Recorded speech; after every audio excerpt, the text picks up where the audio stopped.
पार गयाणं परं पार गयाणं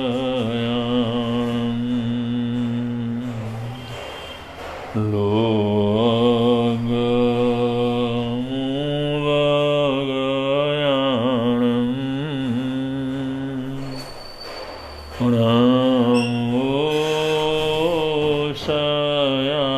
सब सिद्धाणं जो देवाणमविदेवो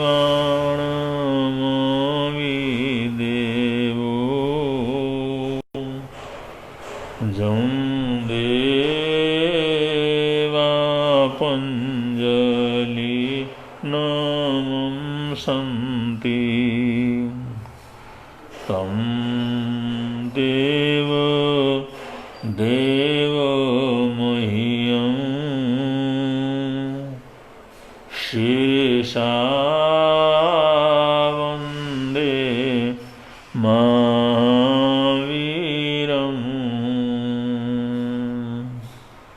एको वीणमुकारो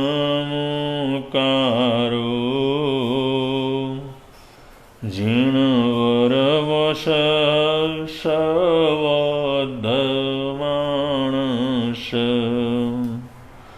संसार सागराओ तारे नरम्ब नारिं वा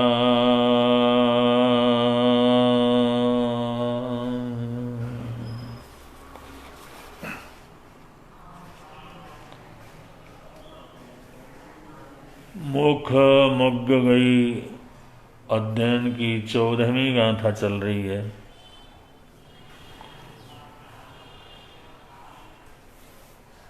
इस महत्वपूर्ण सूत्र के 14वीं गाथा में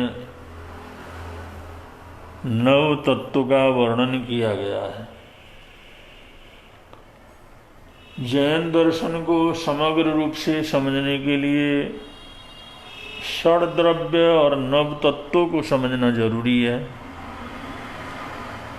ये नव तत्व की प्रक्रिया ही इस संसार की उत्पत्ति का कारण है। इसी के कारण दिखता है, रहता है और इसी के कारण ही ये समय आने पर समाप्त भी होता है। तो हम जैन दर्शन में तत्व विवेचन किस रूप में है उसका विवेचन, उसका वर्णन यहाँ पर कर रहे हैं। तो जीव और अजीव का एक दूसरे के प्रति जो आकर्षण है, एक दूसरे के प्रति जो खींचाव है, एक दूसरे के प्रति जो प्रभावित होना है, एक दूसरे का उपकार करना है, इससे जो संबंध बनता है उस संबंध को आश्रव तत्व कह करके पुकारा जाता है। आश्रव के संबंध में पिछले प्रवचनों में काफी खुलासेवार बतलाने का प्रयत्न किया जा चुका है। आश्रव तत्व, आश्रव का मतलब आसक्ति, आश्रम का मतलब आकर्षित होना, आश्रव का मतलब आकर्षित करना। ये जो मेल है ये सब आश्रव के अंतर्गत आता है। और इस आश्रव के दो भेद बतलाए गए हैं कि एक शुभ आश्रव और दूसरा अशुभ आश्रव। शुभ आश्रव और अशुभ आश्रव, लेकिन कुछ आचार्य भगवंतों का कहना है शुभ आश्रव और अशुभ आश्रव नहीं होता, शुभ बंध और अशुभ बंध होता है। क्योंकि आश्रव करता है, कोई जीव पुद्गल की तरफ जाता है या पुद्गल जीव की तरफ आता है, तो उसमें अजीब तो न शुभ है न अशुभ है, पुद्गल शुभ भी नहीं है अशुभ भी नहीं है, वो तो जैसा है वैसा ही है। तो उसको खींचते हैं तो सिर्फ आश्रव होता है, लेकिन आश्रव के बाद जो बंध की प्रक्रिया चलती है, जो आत्म प्रदेशों के साथ पुद्गलों का जो बंधन होता है, कर्म दलिकों का जो बंधन होता है, उस बंधन के समय शुभ बंध और अशुभ बंध, ऐसे दो तरह के बंध हो सकते हैं। ऐसा कुछ आचार्य भगवंतों का व्याकरण से रूप से या जो वैज्ञानिक तथ्यों के रूप से ऐसा कहना है। तो यहाँ पर हम अब चाहे वो शुभ आश्रम हो चाहे शुभ बंध हो, जिसको पुण्य आश्रम, पुण्य तत्व और पाप तत्व कह करके पुकारा गया है, उस पुण्य तत्व का यहाँ पर हम विवेचन करते हैं। ये चौथा जो तत्व है पुण्य तत्व है। पुण्य और पुण्य का मतलब शुभ, पुण्य का मतलब अच्छा, पुण्य का मतलब अनुकूल, पुण्य का मतलब खुशी प्रदान करने वाला, प्रसन्नता प्रदान करने वाला, जो कुछ भी जीव के लिए अनुकूल है वो सब पुण्य के अंतर्गत है। अब ये बड़ी हैरानी की बात है कि ये जो सुख है दुख है या शुभ है अशुभ है, ये सब जीव की अपेक्षा से अजीब की अपेक्षा से नहीं है। क्योंकि एक चीज जो एक जीव के लिए शुभ होता है दूसरे जीव के लिए भी अशुभ हो जाता है। जो एक जीव के लिए त्याज्य है दूसरे जीव के लिए ग्राह्य हो जाता है। एक जीव के लिए जो सुंदर है दूसरे के लिए असुंदर हो जाता है। इस प्रकार ये जो शुभ और अशुभ का भेद है, ये पुण्य पाप का भेद है। ये जो पुण्य पाप का भेद, पुण्य पाप की जो भेद की बात यहाँ पर बतलाई गई है कि ये जो पुण्य है ये जीव की अपेक्षा से है, जीव की इच्छा की अपेक्षा से है, जीव के चिंतन की अपेक्षा से है, और जीव के भाव की अपेक्षा से ये जो है शुभ होता है। और वैसे पुद्गल में तो कोई शुभ अशुभ का कोई भेद किया नहीं जा सकता। तो पुण्य तत्व जो जीव को अच्छा लगता है वो पुण्य तत्व है, और उसी जीव को वही चीज बुरा लगता है तो पाप तत्व हो जाता है। तो ये भी बड़ी विचित्रता है बीच में। एकांत रूप से निश्चित रूप से कुछ कहा नहीं जा सकता, लेकिन यहाँ जीव, जो जीव एक एक जीव की अपेक्षा से, एक एक जीव की अपेक्षा से जो उसके लिए अच्छा है सुखद है वो पुण्य, उसके लिए जो दुखद है वो पाप। ऐसे जो है जो सुखद जीव का सुखद पक्ष है उस पक्ष को पुण्य तत्व कह करके पुकारा गया है। और सामान्य रूप से मनुष्य के लिए 9 प्रकार के पुण्य शास्त्रकारों ने बतलाए हैं, जैसे अन्न पुण्य, पान पुण्य, लयन पुण्य, शयन पुण्य, वस्त्र पुण्य, मन पुण्य, वचन पुण्य, काय पुण्य और नमस्कार पुण्य। ये एक सामान्य रूप से शिक्षा देने के लिए, सामान्य रूप से बतलाने के लिए, सामान्य रूप से समझाने के लिए ये पुण्य तत्व के 9 भेद बतलाए गए हैं। लेकिन इसके भेद परभेद करते हैं तो संख्यात असंख्यात इसके भेद परभेद क्या कर जाते हैं, हो जाते हैं। तो इस प्रकार अन्न पुण्य, पान पुण्य, लयन पुण्य, शयन पुण्य, वस्त्र पुण्य, मन वचन काय और नमस्कार पुण्य, ऐसे 9 प्रकार के पुण्य कहलाते हैं। अब ये पुण्य क्या है और पुण्य की वास्तविकता क्या है, पुण्य वो कौन से को पुण्य कहा जाए। एक चीज वो पुण्य होता है, वही चीज दूसरी अवस्था के अंदर अपुण्य हो जाता है। एक के लिए शुभ होता है दूसरे के लिए अशुभ होता है। जैसे ही देश के अंदर अगर युद्ध होता है, 2 रजवाड़े हैं, 2 देश हैं, आपस के अंदर टकराते हैं, आपस के अंदर युद्ध की स्थिति होती है, तो जिस देश की जनता की, जिस देश की सैनिक जीतता है, जो देश जीतता है, उसके लिए वो युद्ध पुण्य रूप है, खुशी प्रदान करने वाला है। वो कहेगा हम तो बहुत जबरदस्त हैं, खुश हैं। जो जीतता है वो करोड़ों लोगों के लिए वो पुण्य रूप है। वो कहते हैं हमारी पुण्यवानी है, हमारा भाग्य है, हमने मेहनत की है, हमने जीता, हमने पछाड़ा।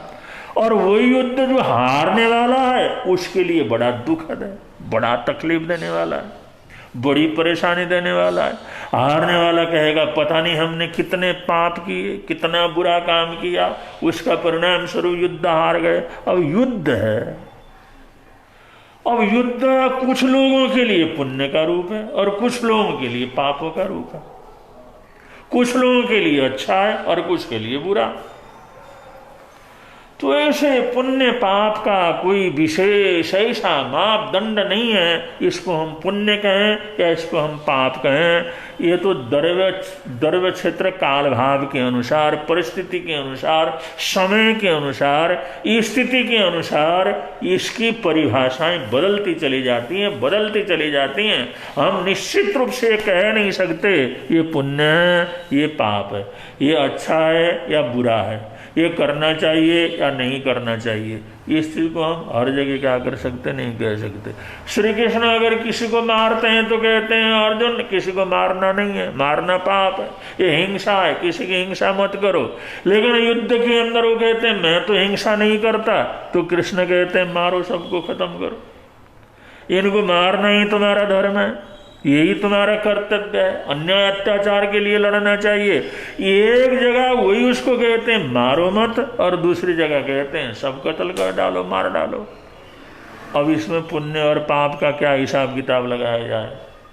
तो ये जो पुण्य पाप की और जो आश्रव और बंध और इसके बीच में जो पुण्य पाप की खाई है, इसको निश्चित रूप से नहीं बतलाया जा सकता।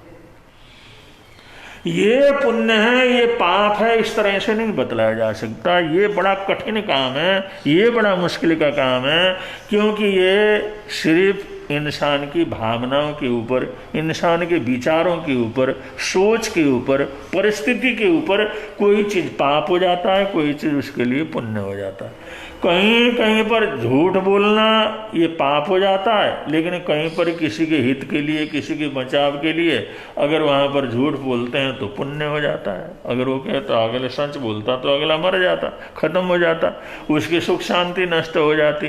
तो ऐसे जो है इन चीज़ों में एकदम निश्चित रूप से कहना बड़ा मुश्किल का काम है। तो पुण्य के लिए शास्त्रकारों ने ये बतलाया, एक थर्मामीटर दिया, उन्होंने कहा भाई अब पुण्य किसे कहा जाए, तुम किसको पुण्य करो, पुण्य तो करना पुण्य है, और पुण्य तत्व किसको समझना, कैसे समझना। तो पुण्य तत्व के लिए शास्त्रकारों ने कहा तुम्हारे मन के अंदर कोई विचार आता है, तुम कोई काम करते हो, अगर वो काम तुम्हारा पड़ोसी भी करता है तो तुम्हारे को अच्छा लगे। अगर तुम्हारा मोहल्ला सारा का सारा वैसा करता है तो सबको खुशी मिले, सारा तुम्हारा गांव और नगर और देश वो काम करे तो सबको खुशी प्रसन्नता हो, तो उसको पुण्य कहा जाता है।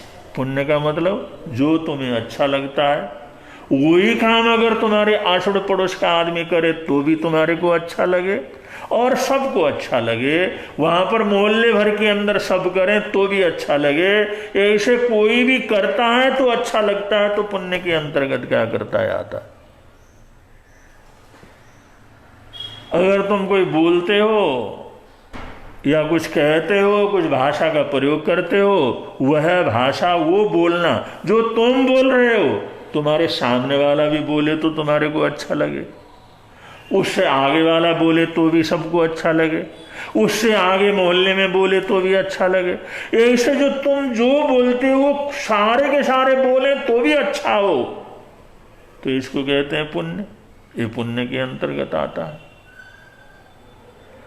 तो जो काम हम करते हैं वही काम हमारे सामने वाला करे, वो करे तो भी अच्छा लगे, उस तीसरा आदमी करे वो भी अच्छा लगे, चौथा आदमी करे तो वो भी अच्छा लगे, कोई भी दुनिया के अंदर वो काम करे तो अच्छा महसूस हो, अच्छा लगे, तो ये पुण्य के अंतर्गत क्या करता है, आता है, ये पुण्य के अंतर्गत आता है।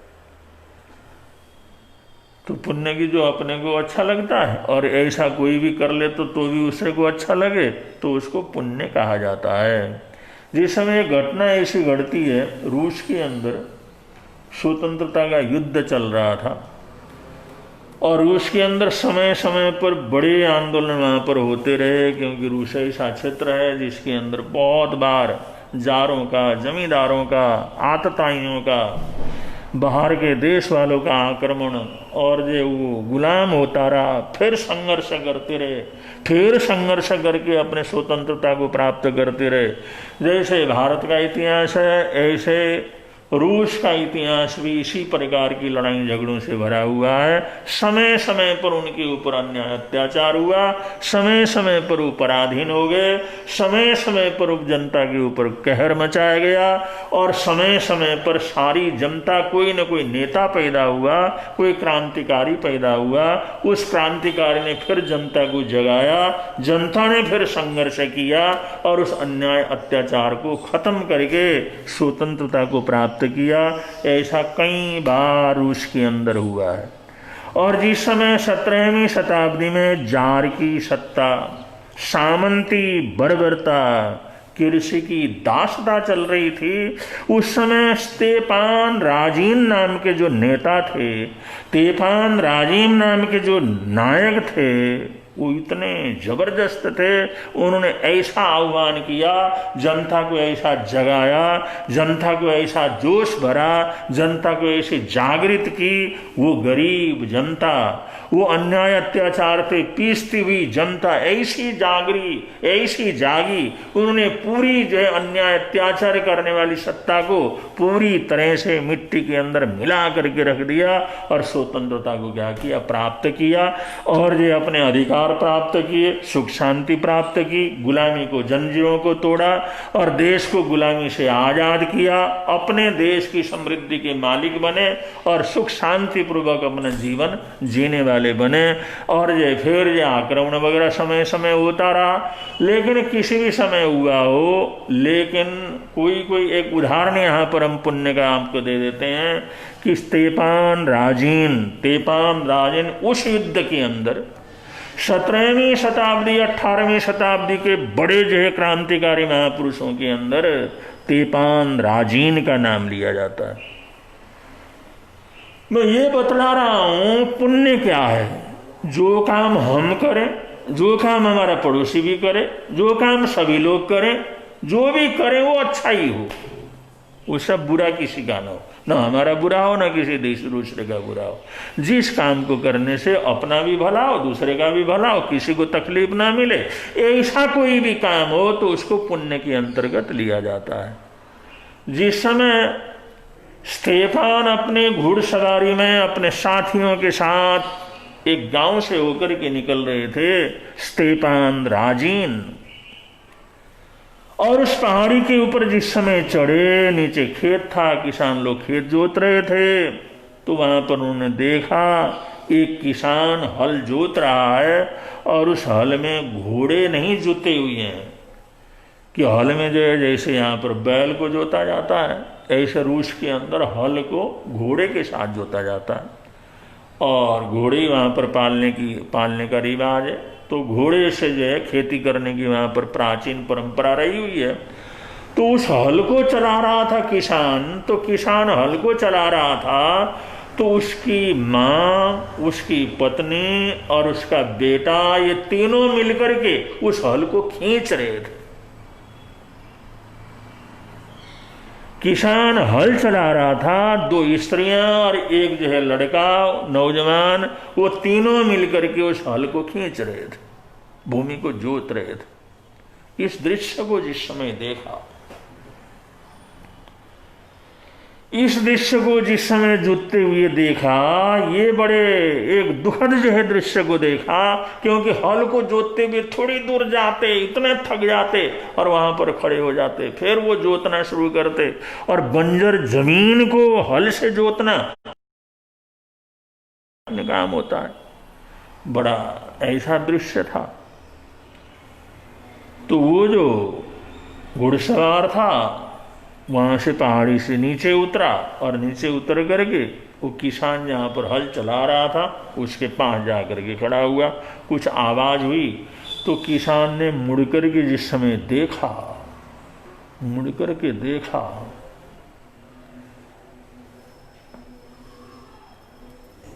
और जैसे ही उसने देखा तो देखा ये लंबा चौड़ा ढिल ढोल आदमी जो लाल कलगी की टोपी पहने हुए था और शाही लोगों के जूते पहने हुए था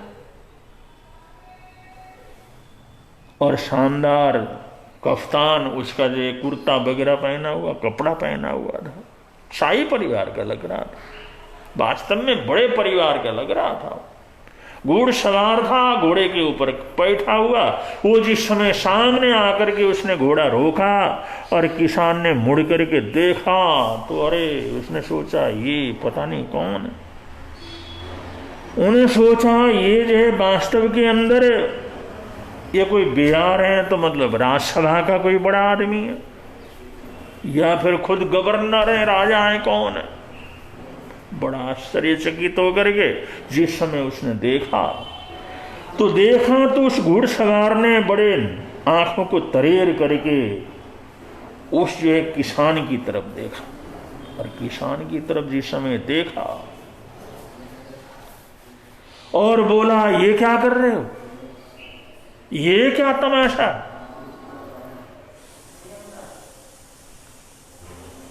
जिस समय उस सरदार ने इस तरह से पूछा तो वो जो किसान था थर थर कांपा और एकदम जो सामने सिर नवा करके झुका और पूरी तरह कांटेदार वो जमीन थी उसके ऊपर लेटा और लेट करके हाथ जोड़ करके नमस्कार करके कहता है कि स्वामी हम अनाथ हैं, हम अनाथ हैं, हम गरीब हैं, हम बहुत गरीब हैं, खाने को भी कुछ नहीं है। और जो हमारे जोतने का जो घोड़ा था वो घोड़ा भी कर्ज के एवज में वो साहूकार लेकर के चला गया, छीन के लेकर के चला गया।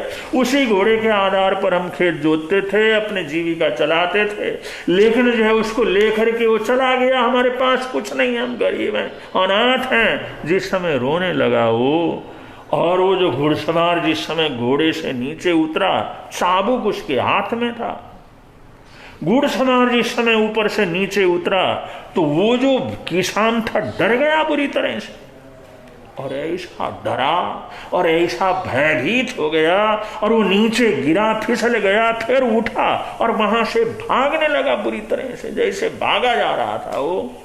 तो किसान जैसे भागा जा रहा था तो फिसल करके जैसे आगे से आगे भाग रहा था तो सरदार चिल्लाया, रुको, अरे रुको, कहाँ चले जा रहे हो, भाग करके कहाँ चला जा रहा, रुक जा। जिस समय वो कप्तान और वो घुड़सवार उसने जिस समय चिल्ला करके जिस समय कहा तो भागता भागता वो किसान बेचारा वो खड़ा हुआ, इधर आ मेरे पास। और बेचारा थर थर कांपता उसके सामने आए, और उधर जो है उसकी पत्नी, उसकी माँ और उसका बेटा जो सामने हल खींच रहे थे वहीं पर खड़े थे। वो भी ऐसे लग रहे थे जैसे बिल्कुल पत्थर की मूर्तियां खड़ी हों, ऐसा भयावह वातावरण वहां पर बन गए। डर गया था किसान बुरी तरह से।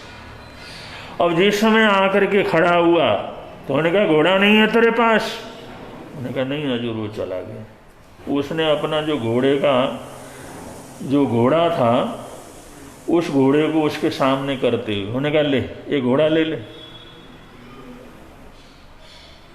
इस घोड़े को ले। घोड़े की राह जो रस्सी थी उसको थमाते हुए कहा ले घोड़े को ले ये घोड़ा ले अपने पास रख ले। और वो किसान तो हक्का बक्का रहा, कुछ नहीं बोल सका, कुछ नहीं। और उसने सोचा अरे, वो रास उसके हाथ में डाला और वो आदमी वहां से जिस समय आगे को बढ़ गया और ये तो मूर्तिवत खड़े थे। अब सोच रहे थे ये स्वप्न है या ये क्या है, ऐसा कोई हमारे को घोड़ा मिलेगा। वहां तो अन्याय अत्याचार ये था, एक रोटी मिलती नहीं थी, वो गुलाम बने हुए थे, जरा सा कर्ज हो जाता था तो सब्जी लेकर के चले जाते थे, अन्याय अत्याचार बहुत ज्यादा चल रहा था। तो वो तो कभी स्वप्न के अंदर भी कल्पना नहीं कर सकता था हमारे को कोई सहयोग दे सकता है, कोई हमारे दुख दर्द को समझ सकता है। वहां तो यही जीवन, गुलामों का जीवन व्यतीत कर रहे थे। जिस समय घोड़े को छोड़ करके वहां से आगे बढ़ गया और उसके पीछे वाले लोग भी उसके आगे से वहां से निकल गए। और जिस समय वो वहां से निकल गए और वो आदमी वो सोचने लगा भाई ये क्या बात है, ये कोई जादू है, ये क्या है, हुआ क्या, ये मजाक है, क्या है। और कुछ नहीं समझ में आया। और वो घोड़ा खड़ा था वहां पर, चितकबरा घोड़ा, मस्त घोड़ा। उसने सोचा ये घोड़ा है और कोई चीज है, उसको ये विश्वास ही नहीं हुआ ये घोड़ा है। उसने पीछे से जैसे हाथ लगाया तो मारा दुलत्ती उस घोड़े ने, तब उसको पता लगा, चोट लगी तब पता लगा तो असली घोड़ा है। उन्होंने कहा साहब ये तो आपका घोड़ा है, आप कौन है, क्या है। ऐसा करता करता वहां से निकला। एक नौजवान पीछे मुड़ करके देखता है, वो कहता अरे हम घुड़सवार लोग हैं, स्वच्छंद बेचने वाले बाज हैं, हम तो बसंत की हवा हैं। ऐसा करते करते वो आगे चला गया और इधर उन्होंने देखा भाई ये घोड़ा तो जो है वो छोड़ करके गए। उनके आंखों में आंसू आ गए और जो मन के अंदर ऐसा हुआ। और वो तो चले गए थे काफ़ी आगे, उनके चरण पकड़े, रोएं, उनके प्रति बहुत जो है कृतज्ञता प्रकट करें, ये करें वो करें। लेकिन जैसे जैसे उसको पता लगा, जैसे जानकारी हो गई ये तो हमारे जो नेता हैं, स्वतंत्रता के लिए आंदोलन चल रहे हैं, तेपान राजीन है, तो उसके प्रति अटूट श्रद्धा हो गई। और ऐसे जो ये काम किया, ऐसे काम करके, ऐसी सेवा करके, ऐसा सहयोग करके वो तेपान राजेंद्र रूस के जो क्रांतिकारी ने तमाम देश की जनता को जागृति दी, उनको जगाया। और इतना हौसला भरा, इतना हौसला भरा, उस जो अन्याय अत्याचार के ऊपर लड़ने के लिए उनको जो है तैयार कर लिया। और समय आने पर स्वतंत्रता प्राप्त कर ली। और इसी स्वतंत्रता के आंदोलन के अंदर तेपान राजीन भी जो है शहीद हो गए। तो मतलब ये है ऐसा काम। अब ये सहयोग करना, अगर ऐसे कोई गरीब है, तकलीफ में, परेशानी है तो उसको देना। अगर ऐसा वो कोई भी दूसरा भी करे वो भी तो अच्छा ही है ना, कोई भी करे, कितने भी आदमी करे। ऐसा दुख दर्द के अंदर कोई है, तकलीफ के अंदर कोई है, तो उसको जो है ऐसी चीज दे देना, उसकी तकलीफ को दूर करने के लिए दे देना। कहीं पर पैसा हो सकता है, कहीं कपड़ा हो सकता है, कहीं घोड़ा हो सकता है, कहीं काम हो सकता है, कहीं कोई भी चीज हो सकता है। अगर ऐसे जिसके पास है, जिसके पास नहीं है, उसको बड़े प्रेम से भेंट करता है, दे देता है, छोड़ के जाता है, तो ये सबके लिए अच्छी। इसको बुरा कहो, किसको लगेगा? ये तो किसी को भी बुरा नहीं लगेगा, सबको ही अच्छा लगेगा। सारे के सारे ऐसा करें तो भी अच्छा लगेगा। तो ऐसे जो तुम करते हो वो काम तुम्हारे सामने वाला भी करे, अड़ोस पड़ोस वाला भी करे, तुम्हारे मोहल्ले वाला भी करे, कोई भी आदमी करे, तुम जानते हो वो करे, न जानते हो वो करे, तो भी सबको अच्छा लगे। जिस काम को करने से तुम्हें भी अच्छा लगे, दूसरे को भी अच्छा लगे, सारे वो काम करें तो भी सबको अच्छा लगे। तो ऐसा काम जो होता है, ऐसा बोलना जो होता है, ऐसा करना जो होता है, ऐसा सोचना जो होता है, ये सब पुण्य के अंतर्गत आता है। ये सब पुण्य, ये पुण्य को समझने का एक रास्ता है कि पुण्य क्या है। जो काम तुम करते हो वो काम कोई भी करे तो सबको अच्छा लगे।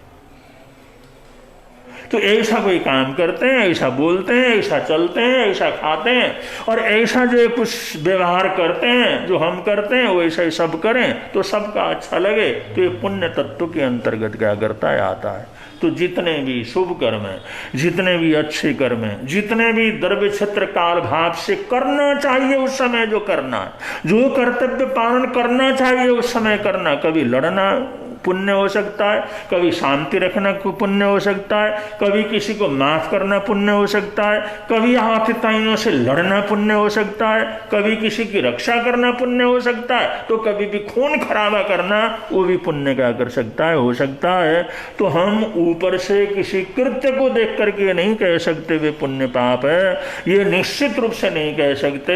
द्रव्य क्षेत्र काल भाव के अनुसार जिस समय जो काम करना चाहिए और जो करने से सबको अच्छा लगे उसी चीज को पुण्य कह करके पुकारा जाता है।